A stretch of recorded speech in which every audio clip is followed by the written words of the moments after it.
Good morning, this is the Eager Beaver Show. You are listening to a True North Eager Beaver Media Incorporated podcast.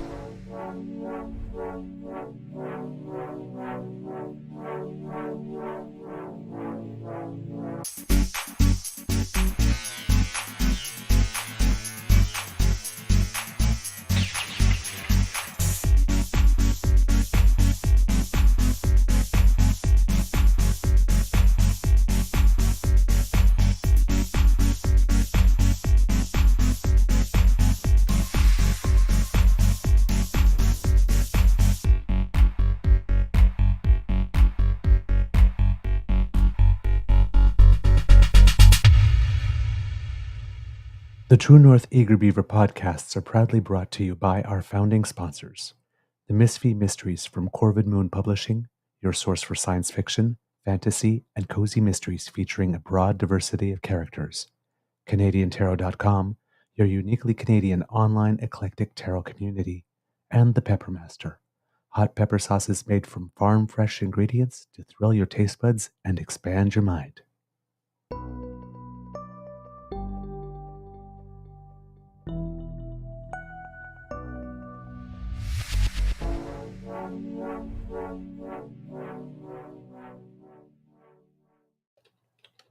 Well, good morning and hello, kids, and welcome to season 3 and episode number 334. I'm not sure exactly right now. 338. There we go. See, completely lost. 338 of the Daily Beaver Morning Show here on the Cryo Media Network. Yeah. Little today. I got a little in me today. Feeling good. I'm your host, the Eager Beaver, pronouns he, him, a Mr. Beaver. And with me, as always, is my good friend, Mr. Grizzly. And that is a wonderful color on you. Oh, thank you. That is really, really nice color on you. Thanks. A big thank you goes to our podcast's founding sponsors, the Peppermaster, the Miss V Mysteries from Corvid Moon Publishing, and CanadianTarot.com. We have a little nibble for you. But before we do anything else, Mr. Grizzly, how's your mental health doing today, sir? Mental health, I think, is pretty good for the most part. You know, there's still a couple of things I'm working on, but I have a raging migraine oncoming right now, so it's going to make for a very interesting start of my workday, to say the least. Yeah. Well, it looks like it's going to be a lovely day here at the Beaver Lodge. Right now, it's already above zero, so we'll see what the rest of the day brings. And, of course, because it is March 14th, it is, as Kit Ina actually says here on the chat, Happy Pi Day, everyone. Pi, eh? Oh, 3/14, right? 3/14. Yeah. The Ides of March are actually tomorrow, but beware the Ides of March, because today's Pi Day, yes. Pi. Sorry. Okay, I went to my happy place there. I could go for a piece of pie. I haven't had pie in a while. Good morning to Kit Cassie, to Kit Vim, to Kit Grappling with Canada, to Kit Ina, to Kit Elaine, Kit Toronto Dan. Who do we have else with us? Kit Linda M. Hello, my lovely. So nice to see you. Kit Jim. Hello, my friend. Kit Ellen said a yay when the show started. I like that. I like that very much. The enthusiasm gets you bonus beaver points. Good morning, Kit Cassie. Lovely to see you today as well. Who else do we have with us in the chat? Kit Sean. Hey, nice to see you. And Tabby G as well. And Kit Jillian. Kit Wishful is here with us this morning. How are you? It's so nice to see you. Thank you for joining us. It's always a pleasure. And I believe that is everyone that we have. Scrolled back up to the top to see if some people popped in just to get their hellos before we get started in earnest. Kit Michael, there you go. Hello, my friend. Nice to see you. All right, Kits and Cubs. Interesting stuff in the news. There's stuff going on nationally, of course, but a lot of the really interesting stuff the past few days has been a little more international, so we might touch on a couple of those along the way today.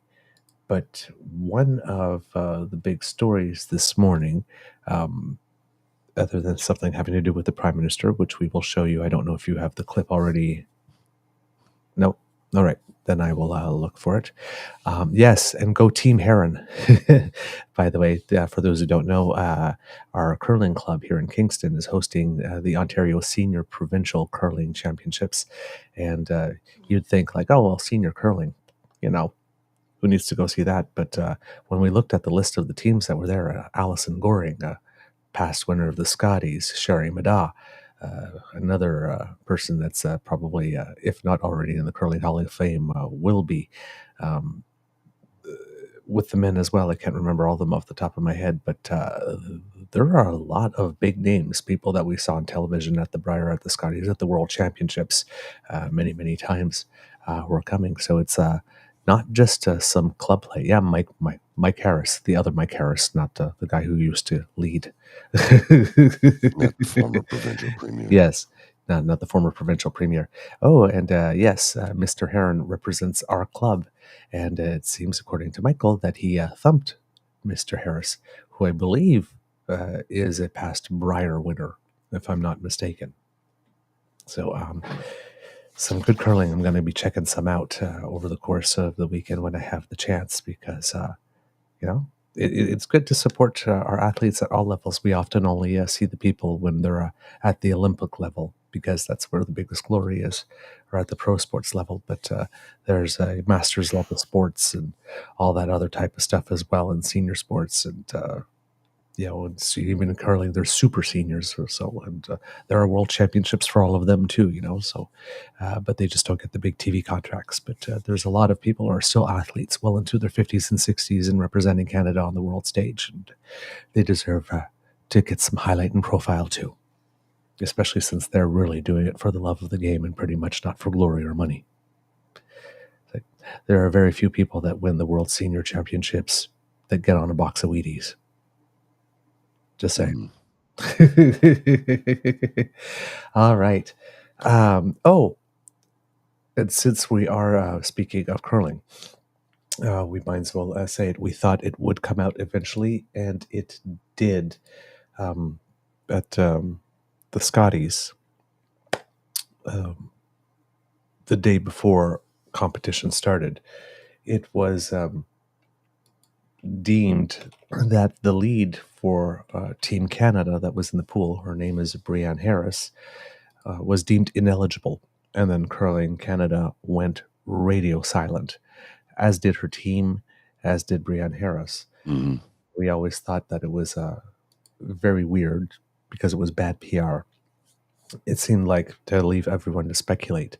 Well, now we know why. We always figured we'd know why eventually, but we did.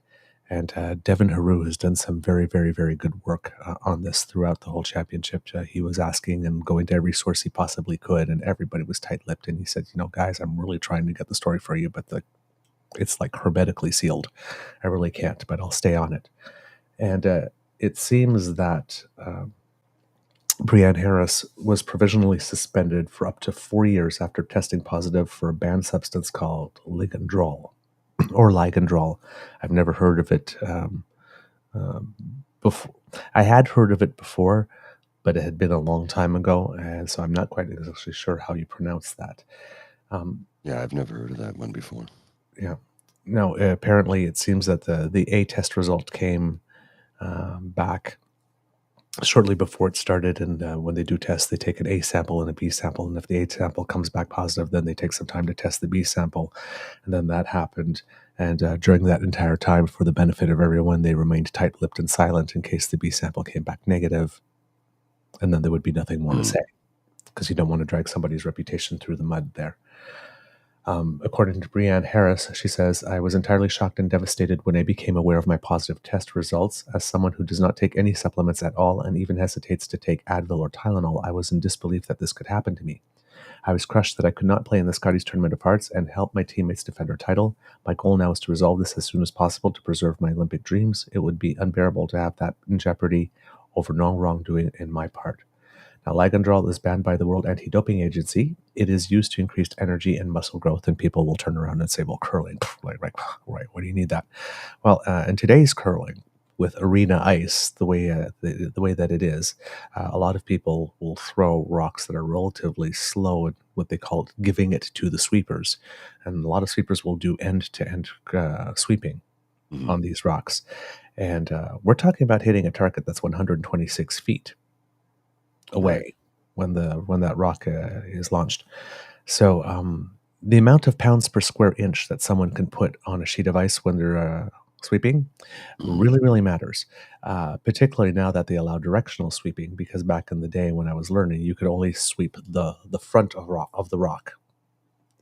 But now you can knife the edges to try and bend it and curve it and all that kind of stuff. So it's a lot of upper body strength.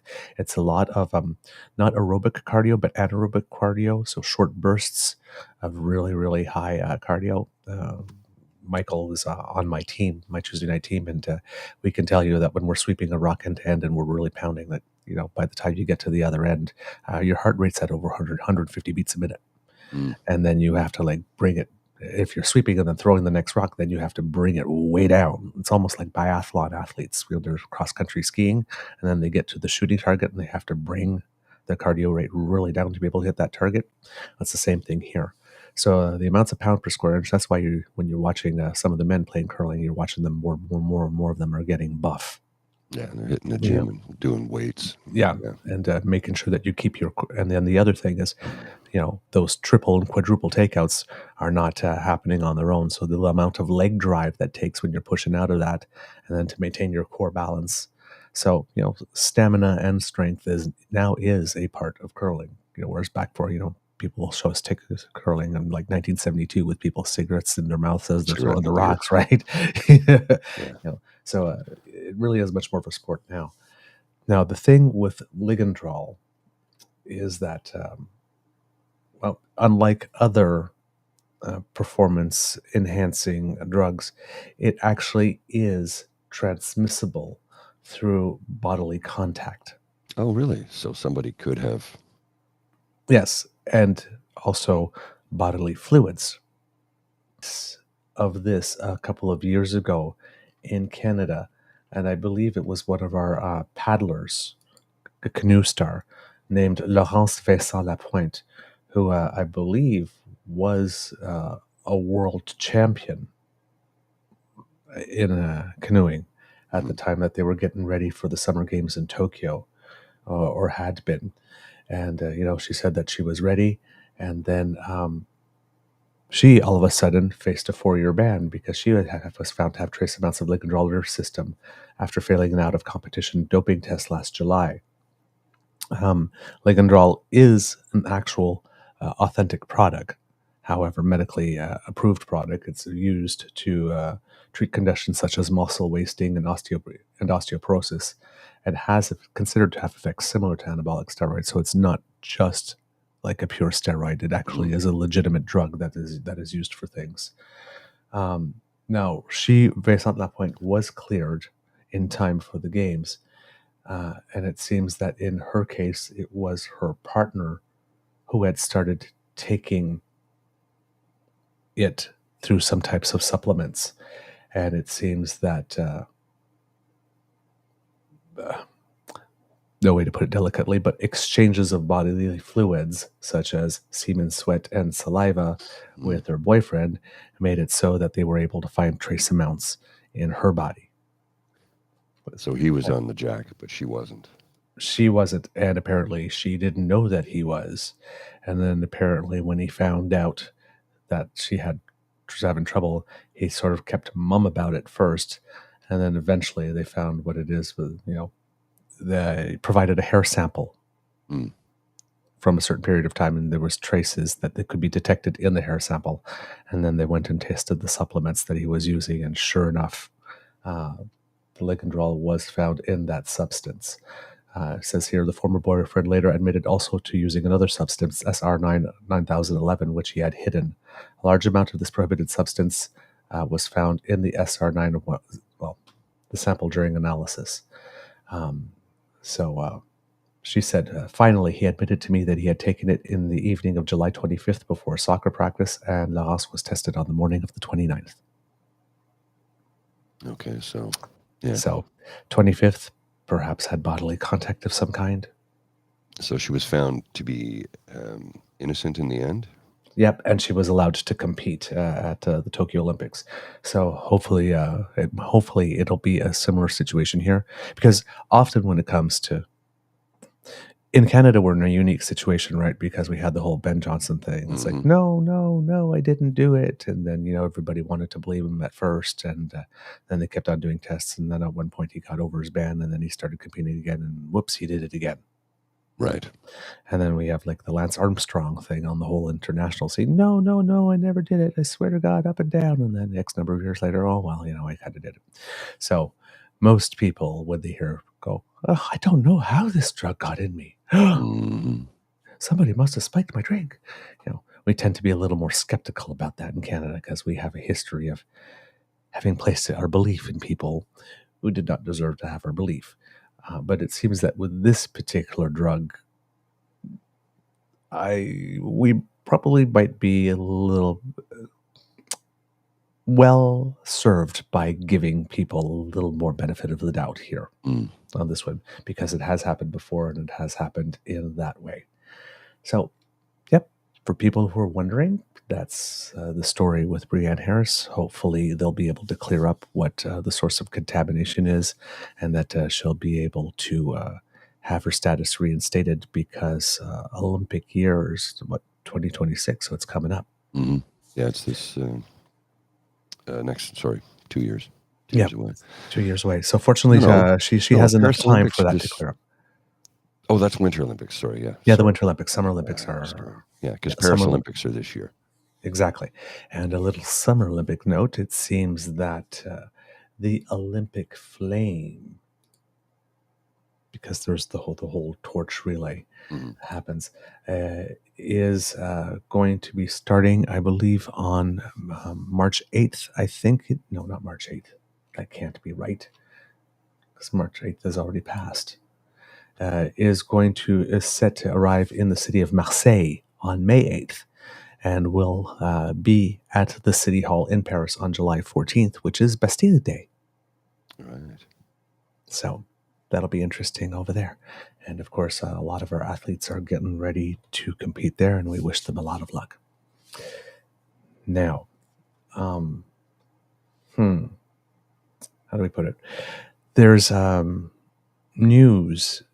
We've been talking a lot about the government of India lately, because the Prime Minister of Canada, after going to a G20 summit where he seemed to have not had the warmest of relationships with Prime Minister Modi, came back home, to say the least, and announced in the House of Commons that they had intelligence that the assassination of Hardeep Singh Nijjar was an extrajudicial killing in which the government of India played some type of role, allegedly, executed on Canadian soil. And it seems that, as we mentioned on the show before, the Prime Minister tried to have settled this in a diplomatic way behind the scenes, to not have to put the dirty laundry out in public, but India was not receptive to that, and so he made it public, which caused the Conservatives in our nation not to stand with the Prime Minister on this one, but to doubt him, and first give credit to India. And now we might have some avenues as to why that is, because there's now a CSIS investigation into the nomination of Arpan Khanna, who had won a by-election, because it seems the government of India may have interfered in that in some way. And we reported recently about the government of Iran interfering in another Conservative nomination. So it seems that Conservatives have a hard time securing their candidate selection processes, either for their leaders, because there hasn't been a clean selection of a leader of the Conservative Party of Canada in a good long while. And now it seems that down to the nomination races, they seem to have some trouble. So for a party that's about a lot about law and order, they have a lot to clean up in their own house before they start pointing fingers at anyone else. So that's the background story on that. And then, as we know, the government of India tried a lot of character assassination things, like printing some terrible articles in India that papers like the Toronto Sun here were very eager to pick up on and disseminate, even though they weren't true, like stories about our prime minister's plane being filled with cocaine, which nobody knows how the government of India would know about that, because there's no way they would have been able to get on that plane. And we had journalists who were on that plane who went on that trip that came back and said, yeah, that thing they said that they had about going on the plane and raiding the plane, yeah, that never happened. No. That never happened. And yes, as Kit Mohan says, with credible sources to back up the claim, and that's credible sources from our Five Eyes partners.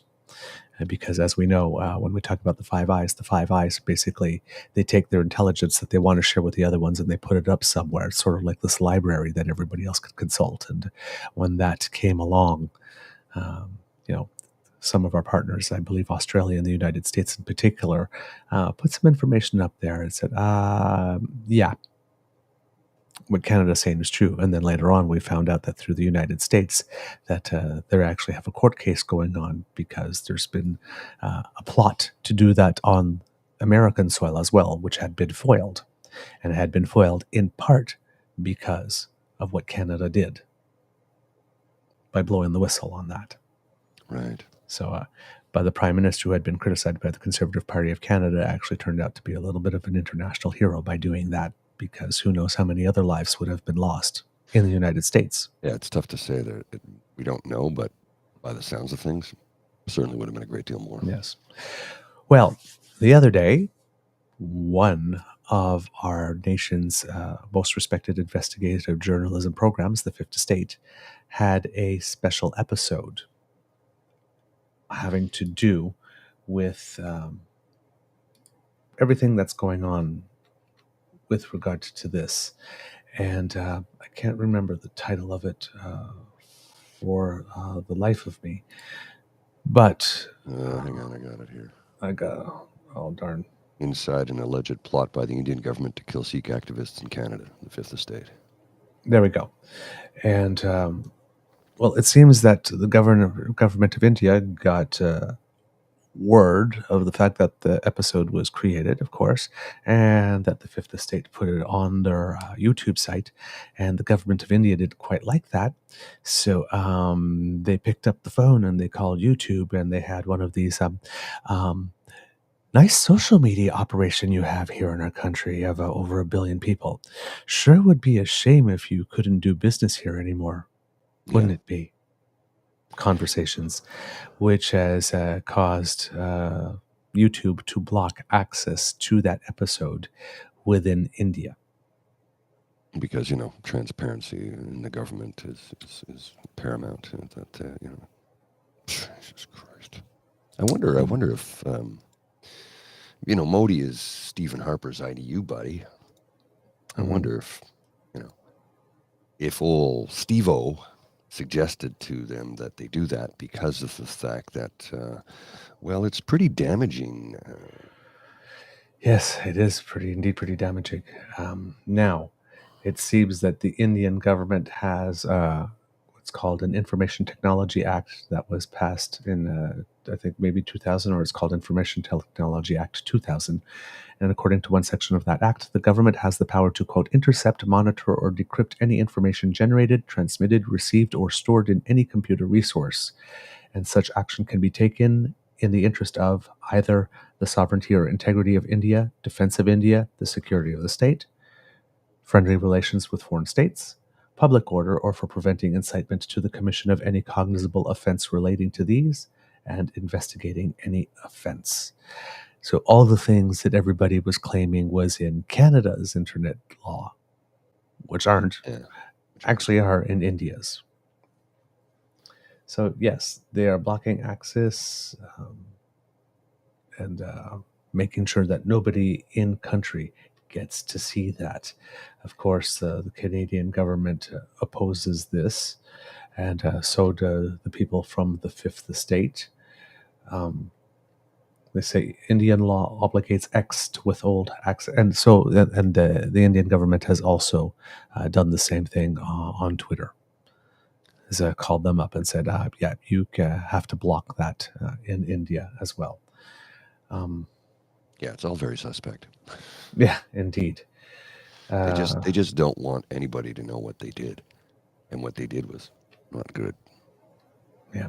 The Fifth Estate, of course, stands by its story, saying that it was well researched and all of that kind of stuff, which is also a typical response from media at that time.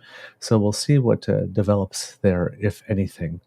But yeah, it's very, very, very, very much according to Chuck Thompson, the spokesman with CBC News, Wednesday they stood by its story. He said, to ensure fairness and balance, the documentary included a wide range of voices, witnesses, and subject matter experts. And as is the case with all the stories of the Fifth Estate, Contract to Kill, which was the name of the episode here, was thoroughly researched, vetted by senior editorial leaders, and meets our journalistic standards. The Fifth Estate has long been one of the leading news magazine investigative journalist programs on the air. I don't mean just in Canada. I mean, period, airing anywhere on Earth. Yep. Yep. So if they said it, you can believe it. Yeah. Corinne McSherry, who's a legal director of the Electronic Frontier Foundation, which is a San Francisco-based organization focusing on civil liberties on the internet, she said these actions by the India government are part of a pattern they've seen over the past few years. The government will take advantage of its own laws to pressure social media companies to take down content it doesn't like. Quote, unfortunately, at this point, it's got pretty broad legal powers to do that, and as far as we can tell, it is not hesitating at all to use them. The companies are in a difficult position because, on the one hand, if they want to be able to provide services in a given country, they may need to comply with those countries' laws, whether or not they want to. Yeah. So that's going on the India side with regard to X or Twitter and YouTube. On the United States side, with regard to TikTok, the entire House of Representatives had a vote yesterday when it came to TikTok, and they voted in favor of banning it. Yeah, basically, it's not so much banning it per se right now, but it is forcing the company that currently owns it, called ByteDance, which is a company that is based in China, to have to divest itself of TikTok. Yeah. And put it for sale so that someone else can buy it. I'm guessing in this case, probably some American source will want to buy it under the basis that TikTok is obligated, given its operating in China, obligated to share personal data to share personal data that it collects with regard to operating its site with the Chinese communist government. Now, I was led to believe that they were sold to a Singaporean conglomerate. I could be wrong. Yeah. Well, ByteDance is the parent company of TikTok, and it is registered. It is considered to be a Chinese company at the moment.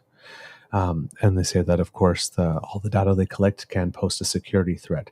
Now, the purpose of the move, as I mentioned, was to get ByteDance to divest from the company within 6 months of enactment of the law, failing which the app may be banned completely in the United States. And by banned, they mean that app stores in the United States would be banned from having TikTok listed there as a product that people can get.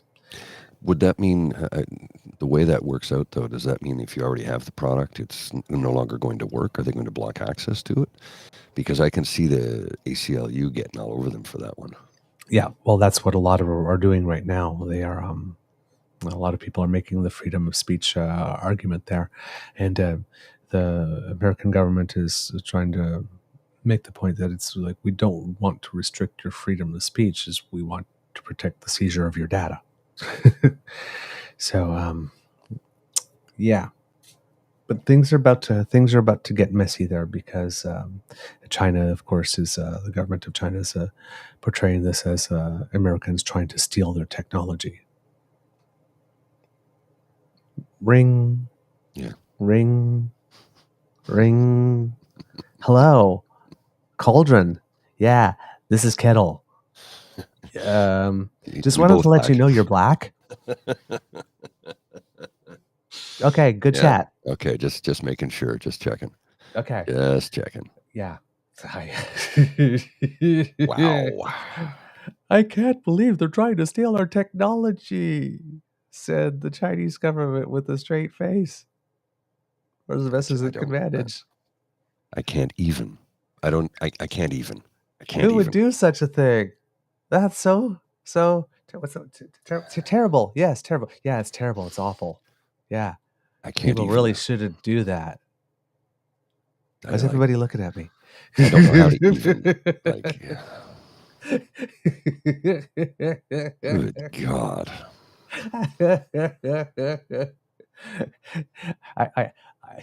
I guess they have to try. Well, you got to make it look like it anyway. Jesus Christ Almighty. Oh my God. It's really it's like if the stakes weren't so high, there is literally a part of me that would be going, "Oh my God, they're so cute when they deny that they do the exact same thing." Yeah. Oh my word. So the other thing that's going on is that there seems to be a coordinated campaign by our premiers to get the prime minister to put a halt to the scheduled increase in carbon regulatory pricing, which is going to take place on April 1st. Now, of course, because it's April 1st, well, everybody is, starting up with the, oh my God, it's April Fool's, but the joke's on you. Ha, ha, ha, ha, ha, ha, ha, ha. Right. But it seems that 7 premiers, the premiers of all 4 Atlantic Canadian provinces, the premier of Ontario, the premier of Saskatchewan, and of course the premier of Alberta. Big surprise because, there. Once again with that wonderful can't-do attitude, who, by the way, finally did get her visit with the Prime Minister Trudeau. I saw that. Because he went to Alberta. I haven't heard what she had to say, but yet she had I think Nate posted a clip of her discussing it, but I haven't had a chance to watch it yet. Yeah, I haven't had a chance to watch it yet, so we'll probably say that for another episode. But yes, because apparently the last time he was in Alberta, last time she was in Ottawa, she kept on saying, "Hey, invite me to this committee. I'll talk," because, she would attend the opening of an envelope if it gets her on TV to be able to spout her nonsense. So, and of course that didn't happen. Of course, she didn't meet with the Prime Minister there. And then the Prime Minister came to Edmonton about 3 weeks ago to make a housing announcement. And then she complained that the Prime Minister didn't meet with her, but she didn't actually ask for a meeting. So, Yeah. And then she tried to frame it like, oh, he ignored me. It's like, no. Exactly. I mean, every time she opens her mouth and talks about him, she has something nice. She doesn't have the nicest things to say. So, I mean, you could forgive the Prime Minister from going to Alberta and figuring, well, she doesn't really like me. So, I mean, I won't make time. I'll let you know I'm coming, but I'll make time. But she didn't pick up the phone and say, "Yeah, I would like to meet you."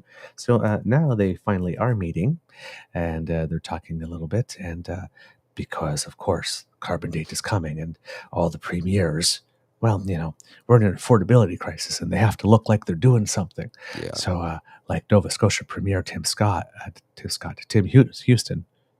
Well, he sent a letter. Now, kids. Oh, no. This is going to seem contradictory from us because we always tell you to write letters. Yeah. Now, when I say this, anybody can write a letter. When a citizen writes a letter to the Prime Minister or the Premier or to a minister and asks for one thing, right? That is the public letting someone know how they feel about something.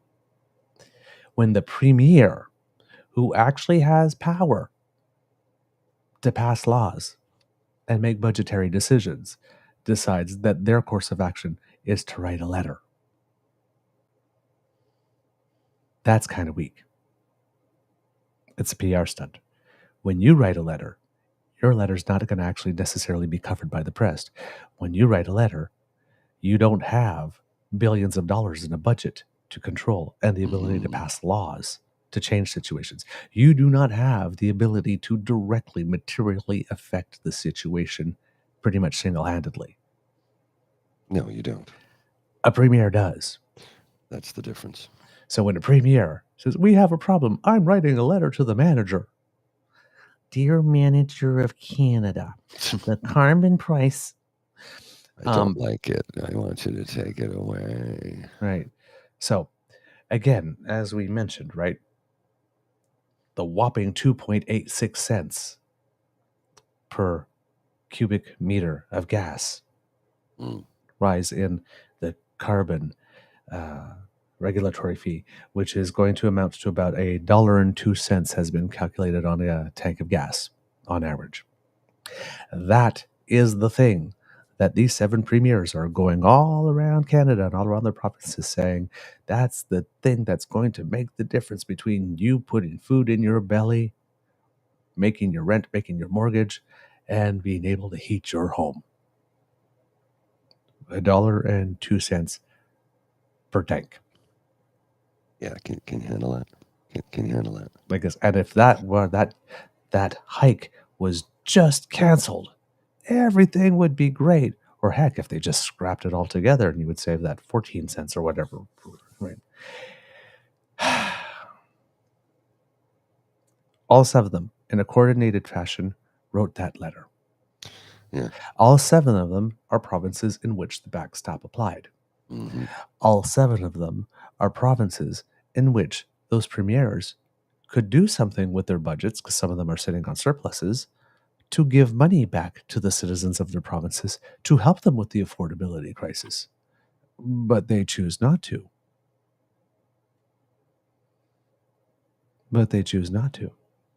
Yeah. All of them, except for New Brunswick, who's trying to buy people's votes with $300. But everybody else... Yeah, it's a good weekend. They could. $300, that's it. It's not carrying you very far. But they've chosen not to. Danielle Smith had a lot of money, but she decided to put it all into the Heritage Savings Trust instead of giving people a little bit to help them through the affordability crisis. And she did that so that when she comes to labor negotiations, she won't have to pay people what they're worth, which would help them with the affordability crisis. So they don't want to give you money. And then you have Scott Moe saying, well, you know what? I'm just going to tell you not, tell the energy company not to bill you for the carbon tax. So I'm going to counsel people to break the law. Mm-hmm. And he's not offering people extra money as well. That's the way he's offering extra money. He's going to say, like this, I'm going to leave money in your pockets by not charging it to you in the first place, but you still have to pay it. You still have to pay it. So it's coming out of your pocket somewhere. It's coming out of your pocket anyway. And the stink of it is, because they're doing that, he says, and now the government's not going to give you a rebate. Well, if you're not paying it... Yeah. Now... The absurdity. The absurdity of it. Oh. So we're not dealing with very smart people here. I'm not that smart, and I know he's an idiot. Yeah, we really. Scott Moe is not a smart man. No, he's not. No. I don't even know how he got elected, because he's not charismatic in the least. Did he just say the right things at the right time? Because he's not very smart, he's not charismatic, and he's killed a woman. Why did you elect him, Saskatchewan? Why? I don't get it. You could have made a better choice. He was not a good one. Yeah. So, yeah, they're all asking him to take it.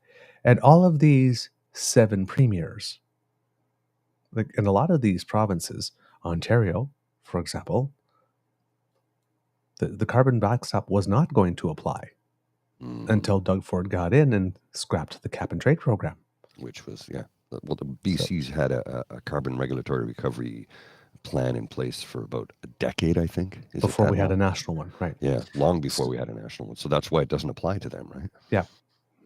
So the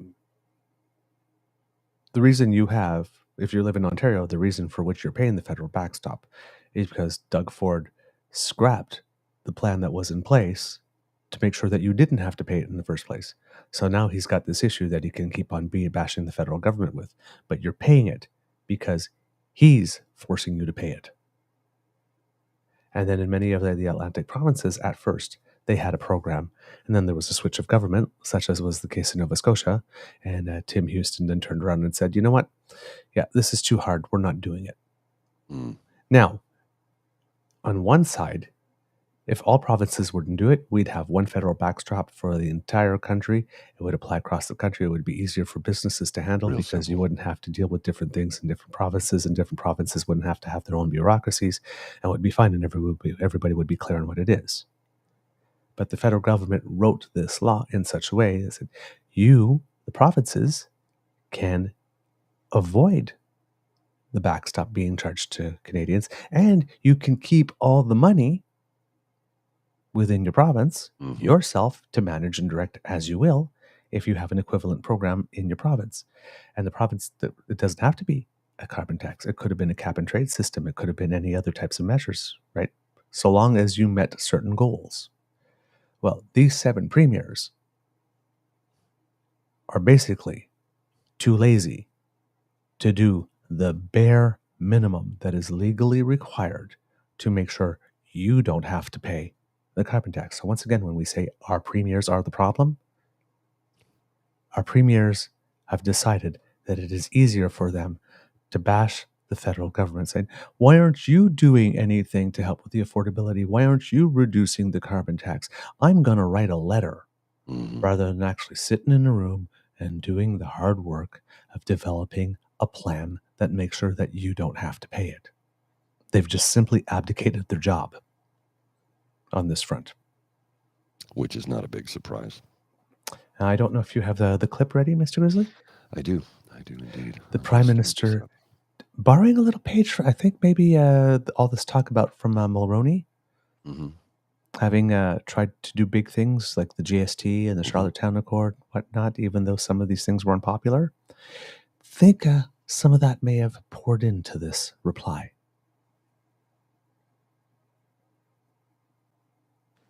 And a company that says, no, I'm just going to continue to pollute, the fact that they wouldn't get dinged for that doesn't make sense either. So we said, pollution will have a price on it.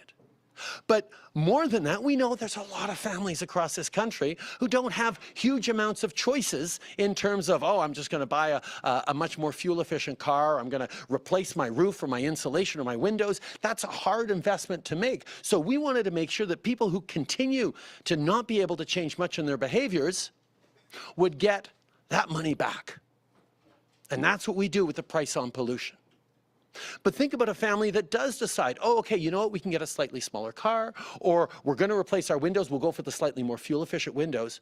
Well, they actually get more money back because they're spending less on that price on pollution. So it's a logical way to do things, but yes, it does require putting a price on things right now so that we can set ourselves up for success in the future. And that's an easy thing for short-term politicians, short-term thinker politicians, to say, oh, we'll get rid of the price. They don't talk about the fact that they're also going to get rid of that check, the Canada carbon rebate, that puts more money in the pockets of the vast majority of Canadians. And they don't have a plan, or they don't talk about how they're going to actually use the heavy hand of government through regulations or through subsidies or some other way to pick winners and losers in the economy, as opposed to trusting the market. Now, your question, Rick, is sort of, well, that all makes sense. Why are so many people still against it? Well, you know, that's a question we all have to ask. But my job is not to be popular. My job, although it helps, my job is to do the right things for Canada now and do the right things for Canadians a generation from now. And that's what I've been focused on. And yeah, it's not always popular. But I know that doing the right things today that support people today, that deliver that better future a generation from now, 2 generations from now, is going to make a huge difference in the path we take forward. Well, short-term thinker politicians. Which is exactly what most of them are. They're literally trying to win the nanosecond, right? Yep. Canada, get yourselves a leader who plays the long game. Yeah, no kidding. I And really that's like just that. My yeah. job is not to be popular, although it helps. Yeah. My job is to do the right things for the long term. That's what it is about. If you're only thinking, like as a business community, if you're only thinking in terms of the next quarter or your next annual results, if as a politician you're only thinking in terms of your next 4-year term, the big things do not get done. The big important things do. Why do you think all of a sudden we're in 2024 and it's like, oh my God, all the seniors are getting old at the same time? Oh no. It's not like we haven't known about that. We've been talking about it every year for like 25 years in the press about this cohort of seniors coming. The boomers are getting old. Boomers are getting older. We're going to have to do something. Oh my God, the demands on our healthcare system. And now that we're here, look at the state of our healthcare system. Oopsie. That's because we had a succession of short-term thinking premiers who didn't do the work to prepare for what was coming in 20 or 25 years, even though we all knew it was coming. Yeah. Oh, yeah. Not a secret. We all knew. And then all of a sudden, now we have to throw a ton of money in it all at once, which is making spending pressure decisions. It means, well, if we have to put that money in this much money in this, what are the things that we can't put money? Who do we have to starve in order to fill the hole that we allowed to get larger and larger over the past 20 years because we didn't do the responsible thing, because there were no votes in doing the thing that would make life better 20 years from now in the election coming in 2 years. Narrow-focused, short-term thinking individuals are going to kill us all. I mean, and I don't mean that in a hyperbolic manner. I mean that realistically. You know, the picture of the Theo Moudakis political cartoon where it has a poster of Pierre Poilievre and then two people in spacesuits and says, yeah, the old climate went to shit pretty soon after he got elected. You know, if we don't elect people who have good policies that take our future into serious consideration, the future of the planet into serious consideration, we won't have a planet to live on. Hey, yeah, you know, we may have destroyed the place, but, you know, we made some good investments for some shareholders that got real rich real quick. These are people that don't give a damn about the future. They're like, well, I won't be here, so what do I care? These are narcissists. Yeah. Pierre Poilievre is a textbook narcissist. Yes, and he wants to be popular. It's all he cares about.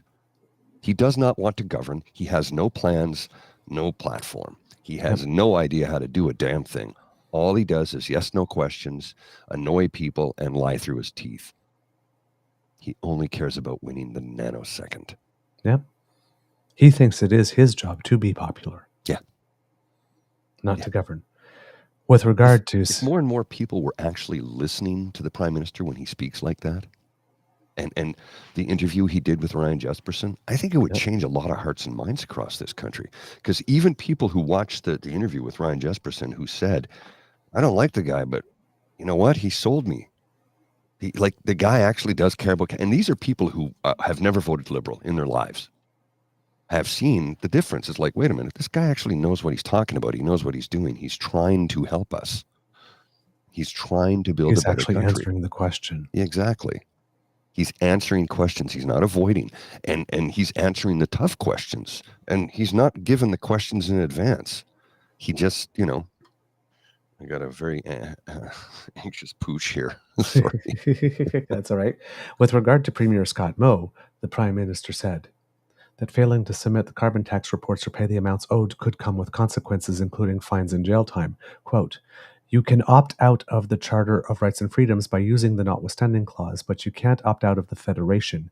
You can't opt out of Canada, said Trudeau. We are a country of laws.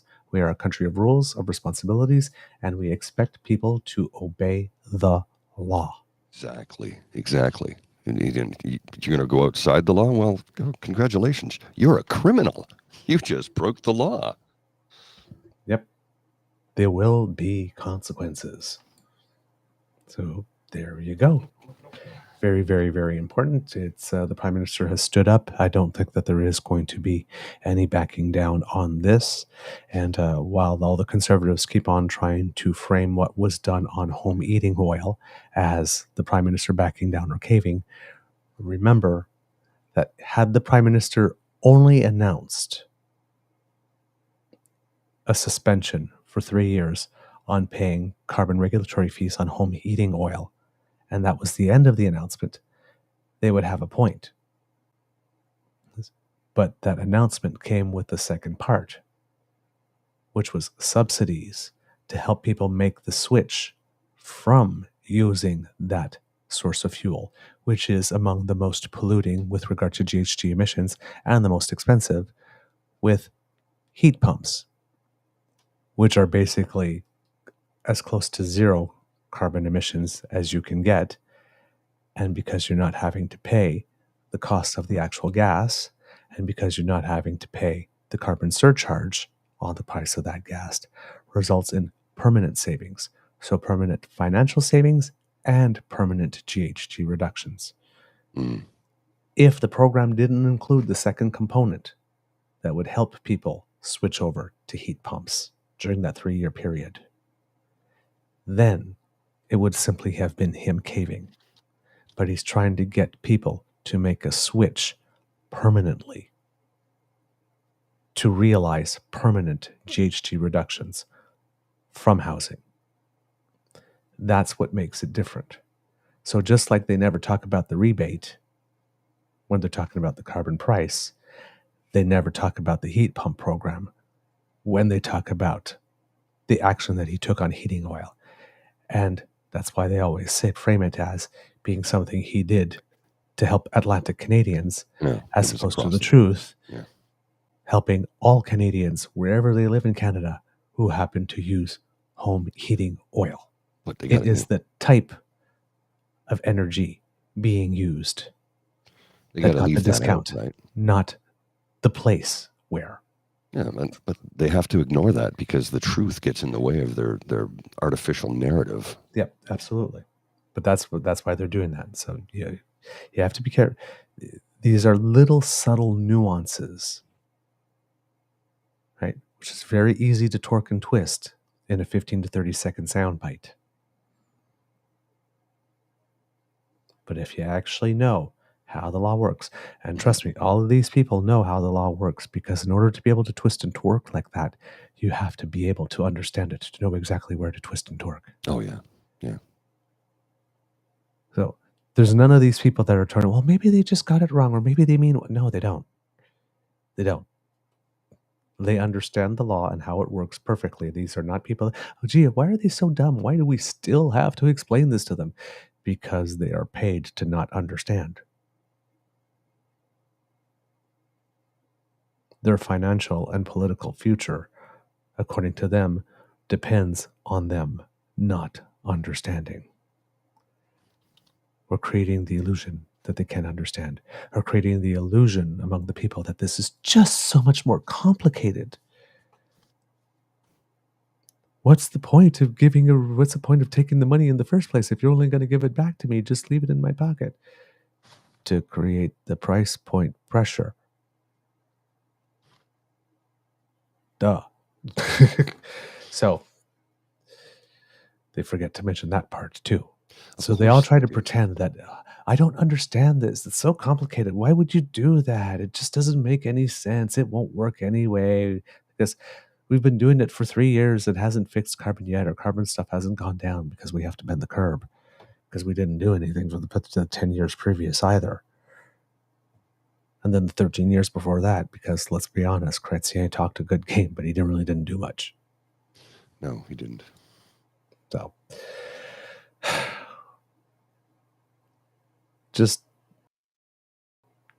being informed is a choice. Choose to be informed. Choose to be informed. How are we doing on time, Mr. Grizzly? We're going to have to wrap it up, sir.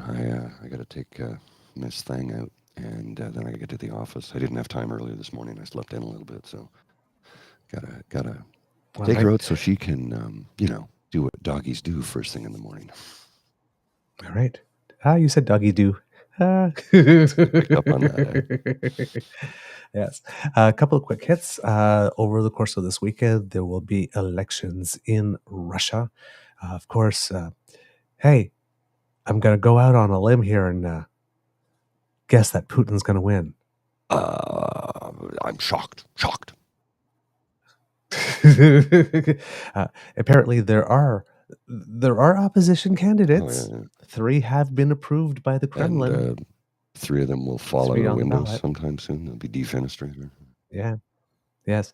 And it seems that in order to give himself increased legitimacy, Putin is going to allow those living in the annexed portions of Ukraine to vote as well.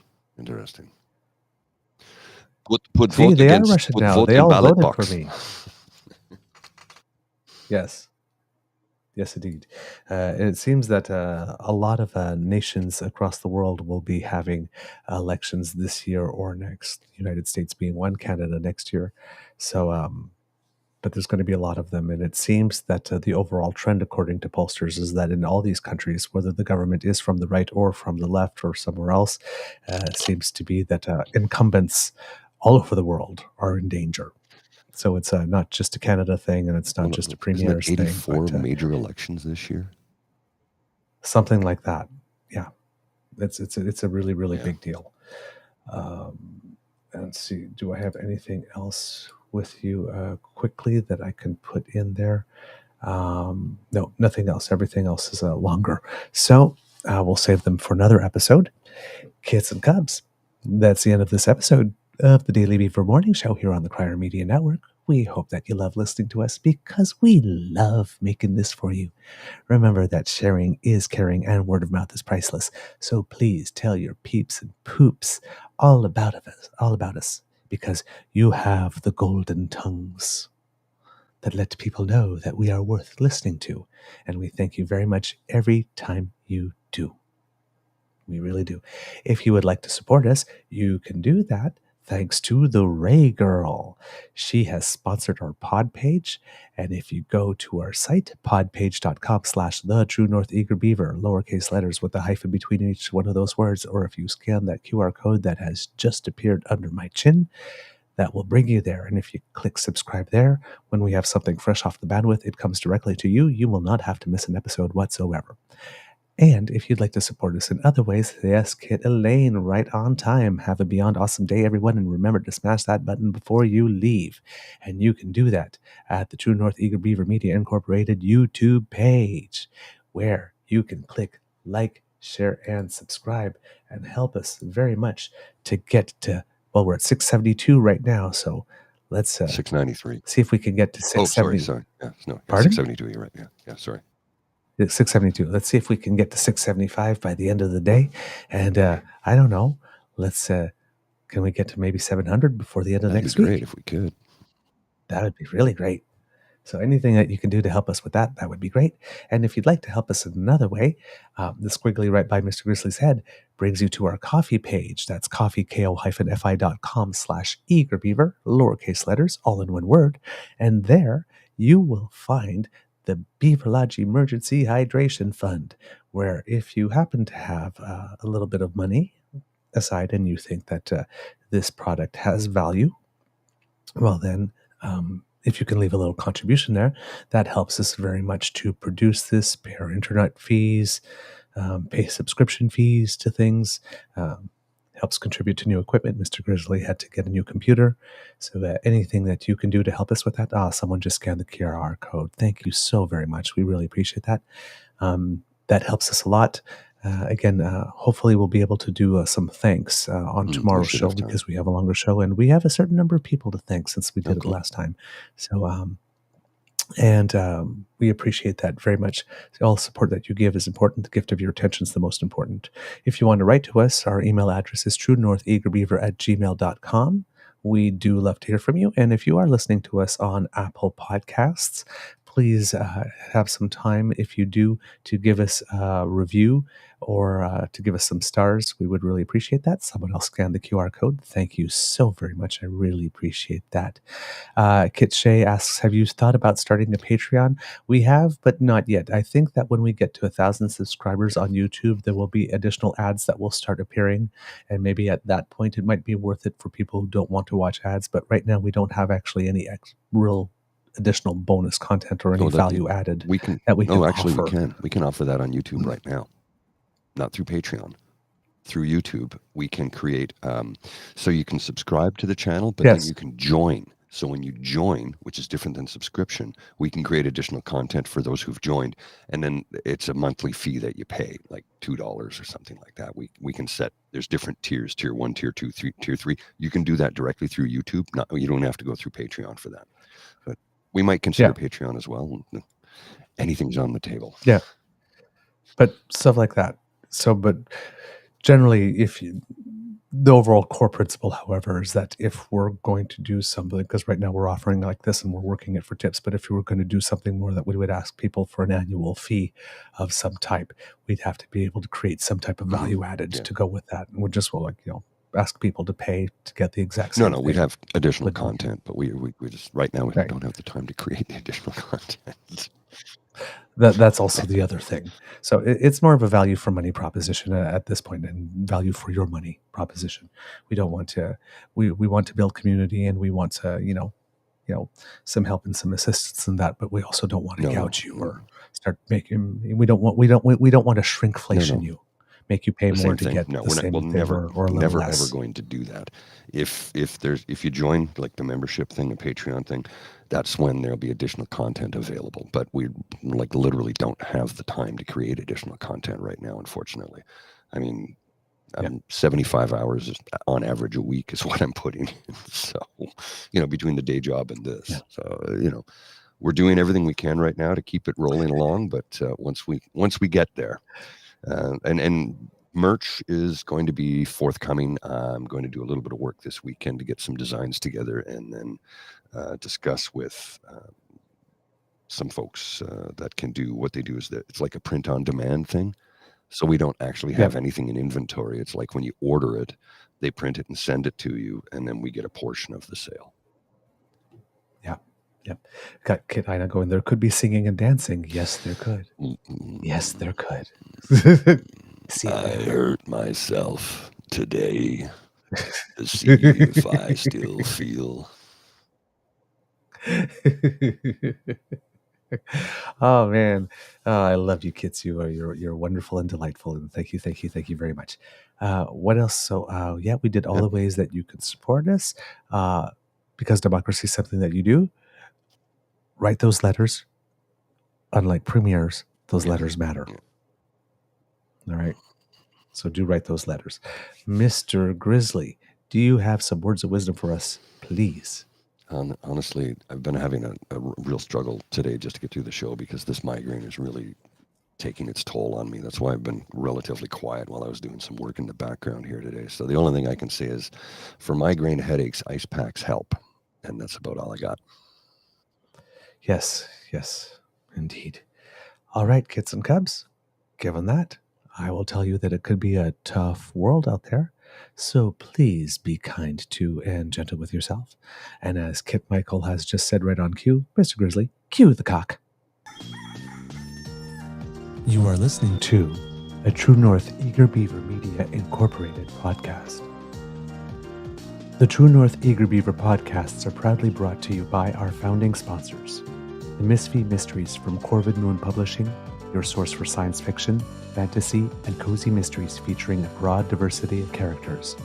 CanadianTarot.com, their uniquely Canadian online eclectic tarot community, and The Peppermaster, hot pepper sauces made from farm-fresh ingredients to thrill your taste buds and expand your mind. We are grateful to the Crier Media Network for its support, Pete Jarvis for our artwork, and Paul Joseph Something for our opening and closing sequence music.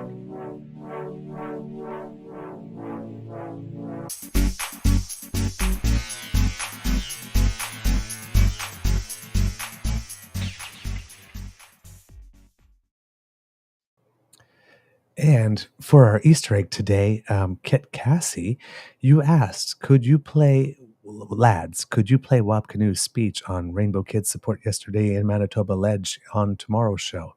No, we can't. We can't play it on tomorrow's show because we're going to do that now. I also want to clean up the mess caused by the PCs when they want to act like people who use different pronouns are something that our children need to be protected from. I am a parent with kids in the public school system. My colleague from Union Station, my colleague from Kirkfield Park are not people that my kids need to be protected from. In fact, if my boys grow up to show some small measure of the courage, integrity, and grace of my colleagues, I will die a happy man knowing that my work as a father was successful. We are going to continue calling this out each and every single day because the real thing that kids in Manitoba need to be protected from is hatred and bigotry. I also want to clean up. And as an Indigenous man, he would know a little something about having hatred and bigotry sent his way. Oh, yeah. Just when I think I can't love that man anymore. I know. I hear you. All right. I got to go. I got to get to the office. All right. I'll see you. Bye.